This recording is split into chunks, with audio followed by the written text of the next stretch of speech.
Quítale lo aburrido, ponle lo divertido. Es puro tomate, lo que a ti te late. Aprieta, exprime. Hola, mi nombre es Julio Jaime y yo les hablaré sobre la orientación de la teoría del campo de Kurt Lewis. Me hace un tema muy interesante, pero empezaré hablando sobre, ahora sí, quién era Kurt Lewis. Kurt Lewis y la psicología de los grupos. Kurt Lewis nació en 1890 y murió en 1947 y fue uno de los psicólogos más influyentes del siglo XX y se le considera el padre de la psicología social moderna.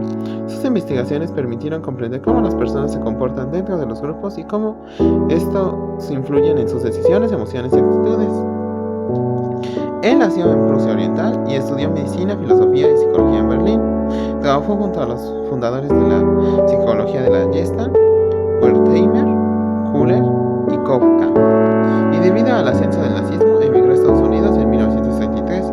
Allí desarrolló la mayor parte de sus obras y fundó centros de investigación en la psicología social. Interés y enfoque inicial. Lewis se interesó por cómo las condiciones sociales y laborales influyeron en la conducta y él creía que el trabajo debía tener sentido humano y no solo ser una cuestión de productividad, y también buscaba comprender las emociones, la memoria, la relación entre individuo y entorno. Su enfoque se basó en el estudio de situaciones reales y en la observación del comportamiento dentro de los grupos. Bueno, para empezar se me hizo muy interesante cómo Kurt Lewis emigró a Estados Unidos para el ascenso del nazismo. Pero aquí lo interesante es que Kurt Lewis, antes de eso, no se enfocaba al 100% en la psicología social, sino que andaba de aquí para allá, un poquito de todo. Pero antes de emigrar, hizo teorías así normalillas que no iban tan enfocadas en los grupos, como la siguiente: el efecto Zeigarnik. Uno de sus hallazgos más famosos fue el efecto Zeigarnik, descubierto en colaboración con su alumna Bluma Zeigarnik. En este observó que los meseros recordaban bien los pedidos no entregados, pero olvidaban los ya terminados. Concluyó que la tarea inconclusa genera tensión interna, lo que ayudó a mantener activa en la memoria, y este principio se aplicó, ahora sí que se aplica aún hoy en la educación y la motivación. Esta teoría ahora sí que explica que si la tarea urge y la tienes en la mente, pues se va a quedar más tiempo que una tarea. O sea, mientras más urgente sea la tarea que tienes, más la vas a recordar, pero una vez ya se haya hecho la tarea, tiene mucha probabilidad de olvidarse. Aquí tengo un ejemplo en el que, ahora sí, un examen. A mí me pasa mucho que cuando estudias mucho con un examen, así lo andas revisando una y otra vez, pero cuando acabas el examen, si no se repasa o no se hace, no, pues sí, el repaso, ya tienes que, se te va olvidando poco a poco lo que aprendiste, y eso es malo. No debería estar orgulloso yo de que me pase eso, pero pues así. Esta fue una teoría que Kurt Lewis hizo antes de que se dedicara al 100% a la psicología social y se tuviera que mudar a Estados Unidos. Ya una vez en Estados Unidos, ya dedicó 100% a la psicología social. Y esto lo hizo por su interés a la Gestalt. Influencia de la Gestalt en Lewis. Lewis fue influido por la psicología de la Gestalt y como la mente percibía los fenómenos como totalidad. Rechazó el conductismo porque se centraba solo en lo observable, y también rechazó el mentalismo, ya que este era demasiado subjetivo.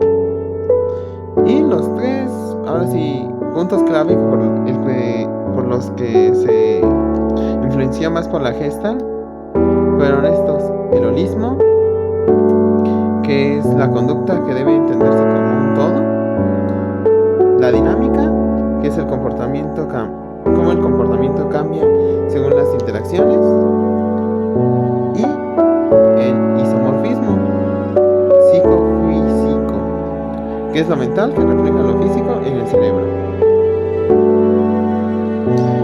Y ya, pues, en base a esto, a la Gestalt, y porque que trabajó con muchos de los fundadores de esta rama de la psicología, es que él decidió enfocar muchos de sus trabajos en esto. Y esto se ve mucho en su trabajo más importante, que es la teoría de campo, que es la que ahora sí que mencionaré a continuación. La teoría de campo. Su mayor aporte de Lewis hacia la psicología social fue la teoría de campo. Su importancia radica en que permitía entender al grupo como una unidad completa y dinámica, y no simplemente como un conjunto de personas reunidas. Esto porque antes de Lewis muchos psicólogos consideraban que solo el individuo debía estudiarse de manera científica y que los grupos no tenían una realidad propia.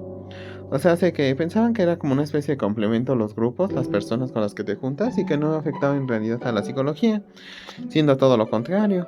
Pero Lewis demostró que el grupo tiene una estructura y funcionamiento propio que influye directamente en la conducta de las personas que lo integran.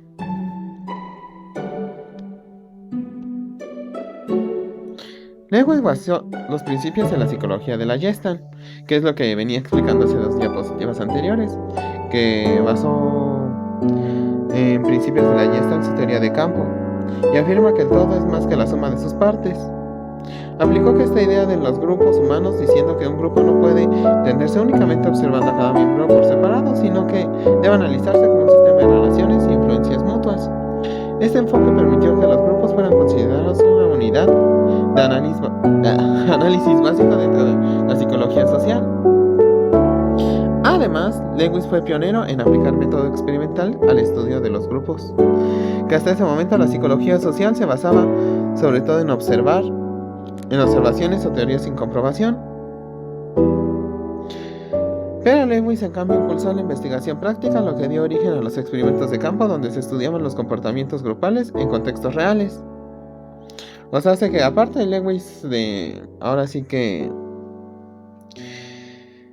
impulsar lo de que se debe de investigar a los grupos y no solo a una sola persona, impulsó el hecho de salir a investigar afuera, al contexto real, no solo en libros, y hacer los experimentos de campo. Y de hecho la siguiente diapositiva trata sobre lo mismo, sobre uno de los experimentos de Lewis. A ver lo que sigue. Estudios sobre el liderazgo. En 1938, junto a Lipping y White, Lewis realizó un experimento clásico sobre estilo de liderazgo. Autocrático, el líder impone reglas sin principios, genera frustración y agresión para los resultados que dieron. El estilo democrático, que es cuando se fomenta la cooperación y la participación. Los resultados que tuvo fue una mejora en el clima grupal, así que tuvo como que mejores resultados. Y el estilo laissez-faire, el líder no interviene, provocando designación y empatía, porque ahora sí que no había a quien seguir, fue darle rienda suelta. Y los resultados mostraron la superioridad del liderazgo democrático, base en muchas teorías actuales del liderazgo participativo, ya que ahora sí que este liderazgo se vio muchísimo mejor planteado y pues sí, eso. Continuando con el tema de los grupos, según Lewis, los grupos se forman y existen porque las personas dependen unas de otras para satisfacer necesidades, pensamientos y resolver problemas. A esto ahora sí que se le llama interdependencia y significa que lo que ocurre a un miembro afecta a los demás. Pero también las personas ahora sí que suelen estar de las demás personas, por eso se llama interdependencia, o sea que se depende de los demás, pero también los demás dependen de ti, y si ocasionas algo, pues ahora sí que el grupo igual sufre las consecuencias. Y por eso, para que exista un grupo verdadero, debe haber vínculos y acciones que conectan a los individuos entre sí. Lewis también señaló que los grupos no se definen por la similitud o la cercanía entre las personas, sino por la interacción y las relaciones de dependencia mutua. Por ejemplo, 2 personas pueden ser muy parecidas, pero si no interactúan o no dependen entre sí, no forman un grupo. En cambio, si 2 individuos tienen la meta en común y sus acciones influyen mutuamente, entonces sí existe un grupo. A esta parte se refiere que aunque dos personas sean casi idénticas, parecidas, pero no le interesa la otra o estén en un grupo, pero en verdad no se interesen con los demás, o no hablen o cosas así, pues ahora sí que no existe un grupo. Son nada más conocidos, cercanos, pero un grupo, pues, no, tienen que, ahora sí que tener una meta clara para ahora sí que irse apoyando y cooperando para poder formar un grupo. La que sigue, por favor. Ahora hablaremos sobre el espacio vital. El espacio vital es el conjunto de fuerzas que influyen en el comportamiento. En el caso de los grupos se llama campo social y representa las presiones, normas y relaciones que determinan cómo se comporta el grupo como un todo. Este campo social influye todo lo que afecta a la vida del grupo, como sus objetivos, valores, ambiente y relación entre otros grupos.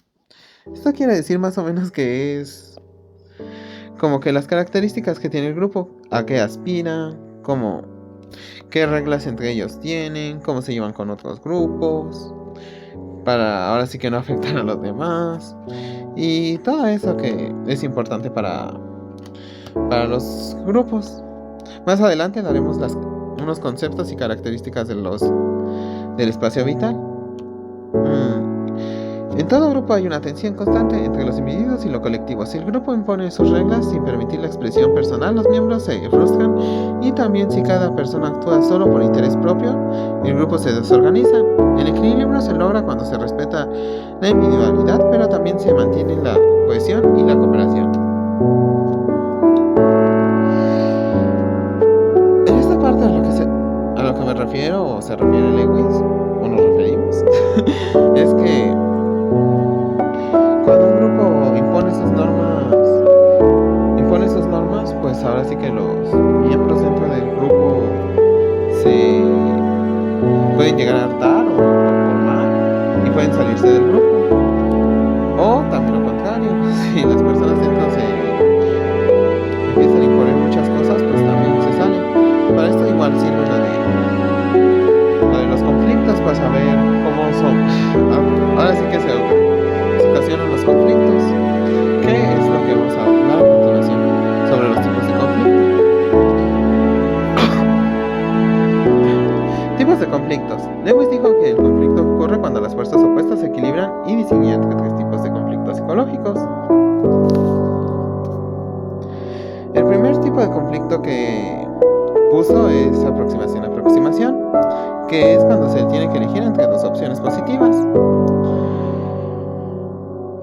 Para poner un ejemplo de este sería, imaginemos a un chavo que lo invitaron a una fiesta, ahí sus amigos, y también por azares del destino tiene boletos para un concierto. Ahora sí que las dos opciones son positivas, pero debe renunciar a una. Esto le va a generar cierta tensión, y aunque el resultado final sea positivo, pues se va a sentir mal porque el otro también es positivo, y por eso ya se considera como un conflicto. Ya el segundo tipo de conflicto que describió fue aproximación-evitación, que es cuando un objetivo tiene aspectos buenos como malos. En el ejemplo que pondría es como si un estudiante también ganara la oportunidad de representar a su escuela en un concurso, pero tuviera ansiedad social. Pues estaría bien de parte de que iría a representar a su escuela y tal vez le den una beca o algo así, dinero, medalla, reconocimiento. Pero si le da ansiedad, pues también le daría miedo, y ya sería una razón para evitar esa situación.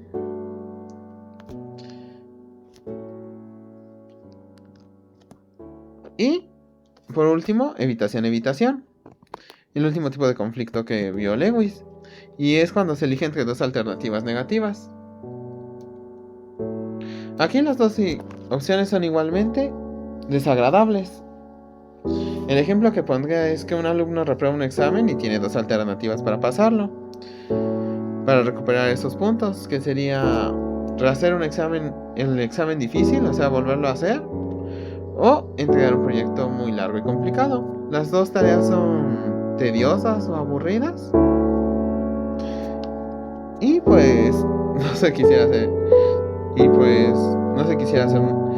de estas opciones negativas, pero debe tomar una decisión, lo que produce ansiedad y resiliencia. Estos conflictos generan tensión, pero también son oportunos y desarrollo de aprendizaje, ya que ahora sí que de los conflictos se aprende. Y también hablaba eso de los grupos, que a base de los conflictos o errores que tienen las personas se pueden generar oportunidades o brechas de aprendizaje. Ahora sí que, como dicen, de los errores aprenden. Y pues sí, se me hace interesante toda esta parte de los conflictos, porque tiene razón, o sea, de los errores aprenden al final de cuentas, pero también a veces, no sé, la gente no le gusta recordar el pasado, pero pues eso. Y bueno, ahora toca hablar sobre los componentes del espacio vital. Este sí es algo un poquito más complejo, así que un poco despacio. En el espacio hay fuerzas que pueden caer o alejar a las personas de sus metas, y luego se introdujo conceptos clave para describirlos, los cuales son regiones y barreras, áreas de la vida y obstáculos que impiden avanzar.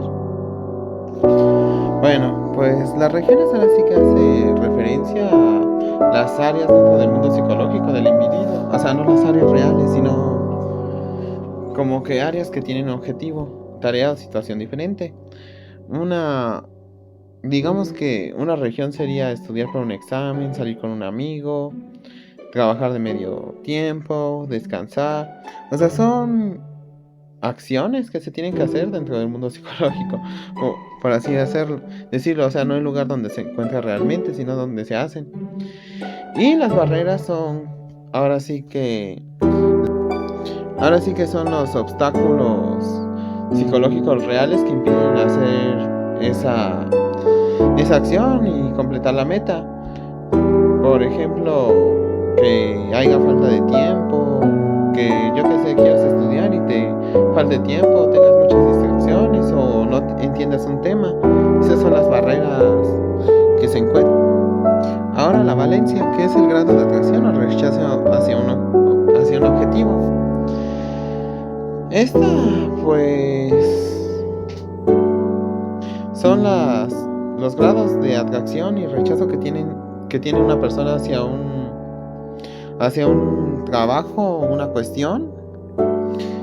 Y por ejemplo, se podría decir que tomar un descanso tiene una valencia positiva, porque ahora sí que si se está cansado tiene valencia más positiva que negativa. Pero también hacer un trabajo difícil tiene una valencia muy negativa porque puede causar estrés. Como yo, por ejemplo, con esta exposición, que tiene valencia negativa porque me pongo muy nervioso con este tipo de cosas, de hablar así. Y otro componente importante, clave, que dijo también, es la atención, que es la energía interna que impulsa las acciones. La atención, energía interna que impulsa la acción. Esta se puede tomar como un mecanismo que activa la conducta. Mientras exista atención, la persona se mueve psicológicamente hacia la región que promete reducirla. Cuando la necesidad se satisface, la atención desaparece y la conducta se detiene. Esto se entiende muchísimo mejor con el siguiente concepto de fuerza, que es la intensidad con la que una meta motiva a la persona. Como por ejemplo, si un profesor anuncia un examen, ahora sí que te da fuerza para estudiar. Y si unos amigos te invitan a una fiesta, pues te da fuerza para distraerte. Si el cansancio te empuja a dormir, pues te da fuerza para dormir. Y pues esas son los componentes más importantes de los cuales habló Lewis. Y bueno, ya por último, el último tema que se aborda con Lewis es el cambio del grupo. Lewis consideraba que cambiar las ideas del grupo era más fácil que cambiar la idea de una sola persona, y tenía la idea de que para cambiar la conducta de una persona, primero debe cambiar su grupo. Para generar un cambio en un grupo, él dijo que ocurre en 3 fases. La primera fase sería el descongelamiento, que es cuestionar las normas y costumbres antiguas. El segundo sería el movimiento, adoptar nuevas ideas y comportamientos. Y el tercero sería el recongelamiento, estabilizar los cambios y convertirlos en un hábito. Este modelo se puede aplicar en educación, trabajo y procesos sociales. Bueno, para explicarlo mejor tengo un ejemplo, que el ejemplo es el siguiente. Digamos que en un grupo universitario, universitario, el maestro está harto de que sus alumnos lleguen tarde, ya que esto afecta el trabajo, genera estrés, retrasa las actividades, así que decide trabajar con el grupo para cambiar esta conducta. Lo primero que se haría sería el descongelamiento, que es la etapa 1. Con esto el objetivo es que el grupo se dé cuenta de que necesita cambiar. Y las acciones que se deberían de tomar es que el profe muestre los datos, de que la gente se retrasa de 20 minutos para adelante, y ya se crea una discusión grupal para que ellos vean que sí les está afectando. Y ya el profesor mostraría su reflexión de qué podríamos mejorar. El resultado que se debería de dar es que el grupo reconozca que la impuntualidad es el problema real y que se tiene que romper esa costumbre para ahora sí ser mejores. Ya de ahí iniciaría la etapa 2, que es el cambio o movimiento. El grupo define e implementa nuevas maneras de actuar, ahora sí para ya no llegar tarde. Y pues se propondría algo como llegar 5 minutos antes. Y pues ya se vería un sistema para poder no llegar tan tarde y hacer recordatorios en WhatsApp y ver qué los afecta para ahora sí generar el cambio. Los resultados que se esperaría sería que la mayoría empieza a llegar temprano, la conducta grupal empieza a modificarse y ya se llevaría a cabo un par de semanas para ver si funciona. Y ya se vería el paso 3, que es el recongelamiento. Y ya una vez que se haya hecho el cambio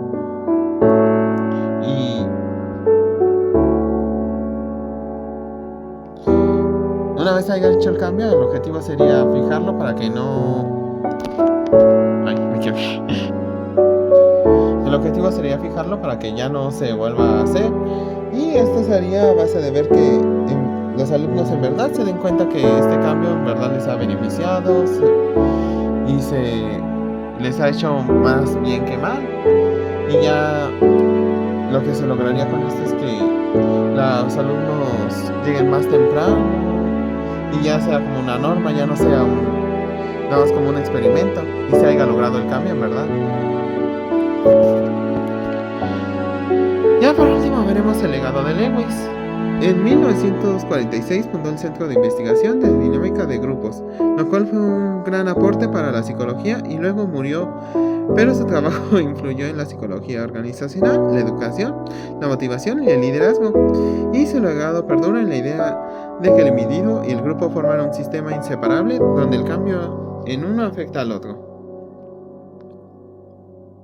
Y bueno, eso sería todo por aquí. Como reflexión, se me hizo muy interesante todo lo que explicó Lewis sobre los grupos. Se me hizo interesante cómo fue de los primeros que en verdad apoyó estos grupos.